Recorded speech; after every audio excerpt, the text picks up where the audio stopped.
बिस्मिल्लाहिर्रहमानिर्रहीम अस्सलाम वालेकुम। एक नई वीडियो के साथ आपकी खिदमत में हाज़िर हूँ।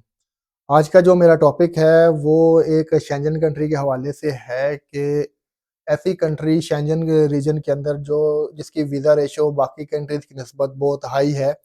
अगर बाकी शेंजन कंट्रीज़ के साथ उसको कंपेयर किया जाए तो उसकी जो वीज़ा रेशो है वो हाई है और वो ईज़िली जो है वो आपको विज़िट वीज़ा दे सकती होती है।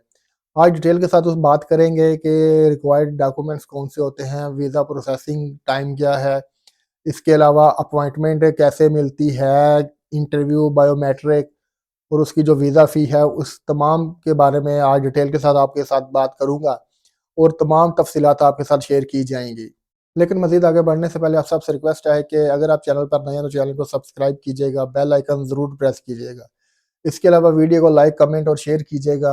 मेरा जो व्हाट्सएप चैनल है उसको फॉलो कीजिएगा क्योंकि मेरी आने वाली हर वीडियो वहाँ भी अपलोड होती है। इंस्टाग्राम अकाउंट को भी ज़रूर फॉलो कीजिएगा और अगर आपका कोई क्वेश्चन हो तो उसको भी वहाँ मेरे साथ शेयर कीजिएगा। इंशाल्लाह मैं कोशिश करूँगा कि आपको उस चीज़ का रिप्लाई कर सकूँ। अब बिना देर किए अपने असल टॉपिक की तरफ आते हैं कि जिस कंट्री की मैं बात कर रहा हूँ उसके तमाम डिटेल आपके साथ शेयर करने लगा हूँ। मैं जिस कंट्री की बात कर रहा हूँ वो है बेल्जियम।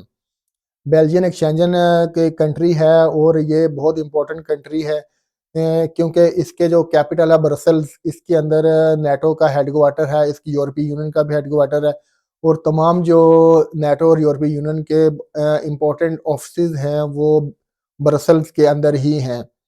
छोटी सी कंट्री है लेकिन बहुत ही इम्पोर्टेंट कंट्री है और इसका जो वीज़ा है वो बहुत मायने रखता है बाकी कंट्रीज़ के लिए। अगर आप बेल्जियम का वीज़ा अप्लाई करते हो तो और आपको वो मिल जाता है, तो बाकी तमाम जो शेंजन कंट्रीज़ हैं उनमें आप फ्री एंट्री ले सकते हो। तो अब बिना टाइम किए मैं बात करता हूँ कि इसके लिए डॉक्यूमेंट्स कौन से चाहिए होंगे। देखें इसके लिए जो डॉक्यूमेंट्स हैं वो वही हैं जो दूसरे ही कंट्रीज़ के लिए डॉक्यूमेंट्स रिक्वायर्ड होते हैं, कोई इसमें एक्स्ट्रा चीज़ नहीं है।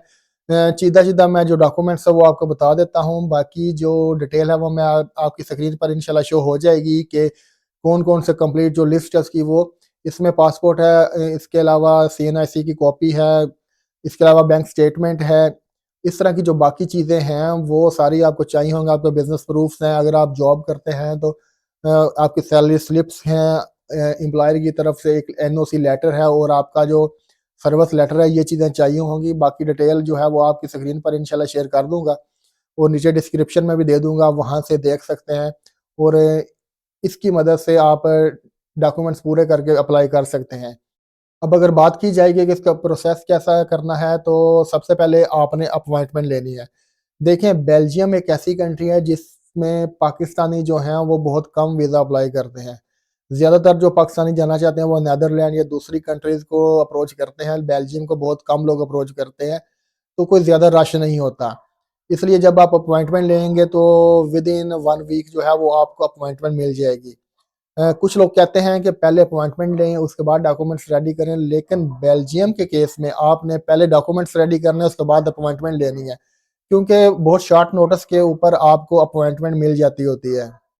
जब आपके डॉक्यूमेंट्स रेडी हो जाएँ और इसके अलावा जब आपको अपॉइंटमेंट मिल जाए, तो आपने ये तमाम फाइल रेडी करके जो गिवन डेट होगी उसके ऊपर आपने वीएफएस ग्लोबल के ऑफिस जाना है, जो पाकिस्तान में जेरिस फेडिक्स को के ऑफिस में उसका होता है, इस्लामाबाद, लाहौर, कराची व बड़े शहरों में इनके ऑफिस हैं, आपने वहाँ जाना है और अपनी फाइल सबमिट करवानी है।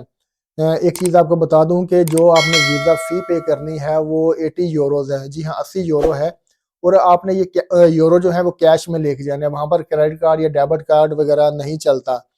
आपने 80 यूरो लेके साथ जाने हैं और पूरे-पूरे पैसे लेके जाने हैं, क्योंकि उनके पास अक्सर बल्कि वो चेंज या अगर वो उनके पास नहीं होता। और एक और चीज़ बता दूँ कि जो आपने यूरोज़ मार्केट से परचेज़ करके लेके जाने हैं वो नए नोट होने चाहिए और इसके अलावा उन पर कोई काटी या उनके पर कोई लकीर वगैरह नहीं लगी होनी चाहिए, पेंसिल का कोई निशान नहीं होना चाहिए। नहीं तो वो उसको एक्सेप्ट नहीं करेंगे और आपको वो दोबारा से बाहर मार्केट जाकर नोट्स जो हैं वो चेंज करवाने पड़ेंगे। अगर बात की जाए इंटरव्यू की तो तकरीबन 80 टू 90% केसेस के अंदर इंटरव्यू नहीं होता।